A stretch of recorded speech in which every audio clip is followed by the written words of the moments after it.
코로나 이후 우리나라에서 저렴한 상품들의 가격이 상대적으로 더 빠르게 오른 것으로 나타났습니다. 모두가 치솟는 물가를 체감했지만 저렴한 상품들을 주로 소비하는 저소득층의 부담이 더 커졌다는 뜻인데요. 가공식품 81개 품목에 속하는 상품들을 가격대별로 저가부터 고가까지 4단계로 나눠서 코로나 전후 3년간의 흐름을 분석을 해봤는데 1단계 저가 상품의 가격 상승률이 16.4%에 달했습니다. 반면 4단계 고가 상품은 5.6% 상승에 그쳤죠. 대형마트 자체 브랜드의 소시지 가격이 백화점의 고급 햄 가격보다 약 3배 더 많이 오른 상황입니다.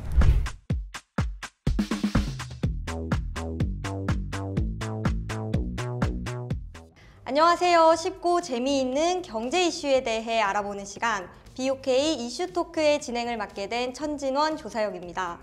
오늘은 팬데믹 이후 나타나는 주요 변화 중 하나인 치플레이션과 인플레이션 불평등에 대해 이야기해 보겠습니다. 특히 저가 상품의 가격이 급등하면서 우리 사회에 미친 영향을 알아보도록 할 텐데요. 오늘의 주제는 저가 상품의 역습, 치플레이션이 가져온 경제 불평등입니다. 여기 자세히 설명해 주실 물가 동향팀의 조강철 차장님, 위승현 조사역님 모시겠습니다. 안녕하세요. 안녕하세요. 한국은행 물가동향팀 조강철 차장입니다. 한국은행 물가동향팀 위승현 조사역입니다. 팬데믹 이후 물가 상승은 이전과는 다른 양상을 보였는데요. 특히 저렴한 상품의 가격이 더 빠르게 오르는 치플레이션 현상이 나타났습니다. 본격적인 시작에 앞서 치플레이션이라는 용어에 대해 생소하신 분들이 많을 것 같은데 간단하게 설명 부탁드립니다.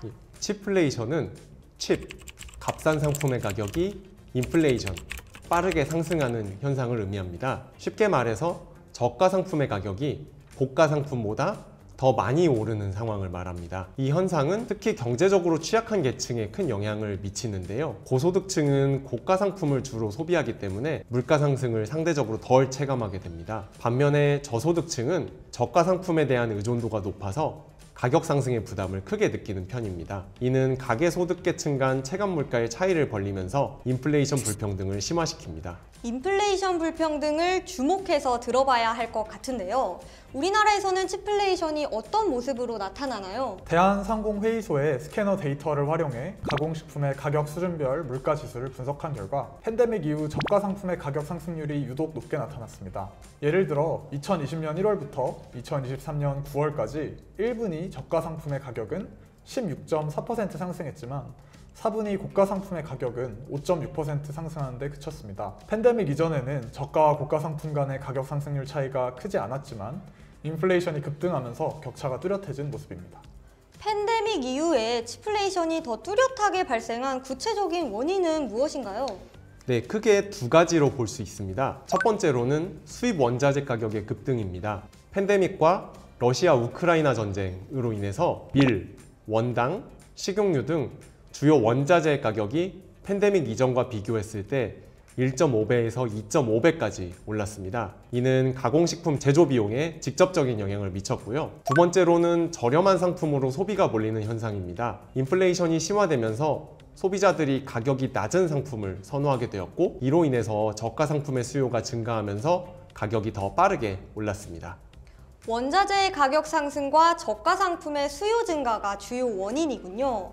추가로 치플레이션이 소득 계층 간 인플레이션 불평등을 심화시켰다고 하셨는데 구체적으로 어떤 영향을 미친 건가요? 저가 상품의 가격 상승률이 고가 상품보다 더 높게 나타났기 때문에 소득 계층별로 체감 물가가 달라졌습니다. 저소득층은 저가 상품의 소비 비중이 높아 실질적인 물가 부담이 더 큽니다. 예를 들어 2019년 4분기부터 2023년 3분기까지 저소득층 하위 20%의 실효 물가 누적 상승률은 13.0%로 고소득층 상위 20%의 11.7%보다 1.3%포인트 더 높게 나타났습니다. 이는 물가 급등기에 저소득층이 상대적으로 더 큰 경제적 부담을 지고 있었다는 사실을 보여줍니다.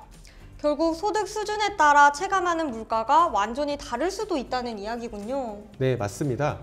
저소득층은 높은 물가를 더 심각하게 체감을 하고요. 이는 소비 여력의 감소로 이어질 수가 있겠습니다. 그렇다면 치플레이션 현상에 대해 어떤 대응책이 필요할까요? 네, 첫 번째로는 통화 정책을 통한 물가 안정이 중요합니다. 물가 상승기에 발생한 치플레이션이 취약계층에게 더 큰 영향을 미치기 때문에 물가 안정은 불평등 완화에도 기여할 수가 있습니다. 두 번째로 정부의 선별적 지원 정책 강화가 필요합니다. 예를 들어 급등한 수입 원자재에 대해 할당 관세를 도입하거나 중저가 상품에 대한 할인 지원을 제공하는 방식이 효과적입니다. 이러한 정책은 저소득층의 부담을 줄이고 인플레이션 불평등을 완화하는 데 도움을 줄 것입니다. 앞으로 치플레이션이 어떻게 전개될지 전망도 설명 부탁드립니다. 네, 글로벌 공급망이 안정되고 물가 상승률이 낮아지면서 치플레이션은 점차 완화될 가능성이 큽니다. 하지만 또 다른 경제적 충격이 올 수 있으니 소비자들은 지속적으로 정보를 수집하고 계획적인 소비를 이어가야 하겠습니다. 치플레이션은 팬데믹 이후 물가 급등기에 발생한 현상이지만 경제적 불평등 문제를 악화시킬 수 있다는 점에서 항상 주의를 기울여야 합니다. 정부와 소비자 모두 꾸준히 관심을 가져야 하겠습니다. 오늘 두 분과 함께 팬데믹 이후의 경제 변화, 특히 치플레이션과 인플레이션 불평등에 대해 이야기를 나눠봤는데요.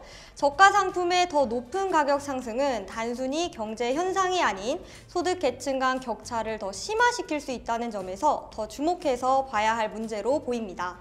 두 분 오늘 유익한 말씀 정말 감사합니다. 더 자세한 정보는 어디서 볼 수 있을까요? 더 자세한 내용은 한국은행 홈페이지에서 BOK 이슈 노트를 참고해 주세요. BOK 이슈 토크는 다음 시간에 더욱더 유익한 주제를 가지고 다시 찾아오겠습니다.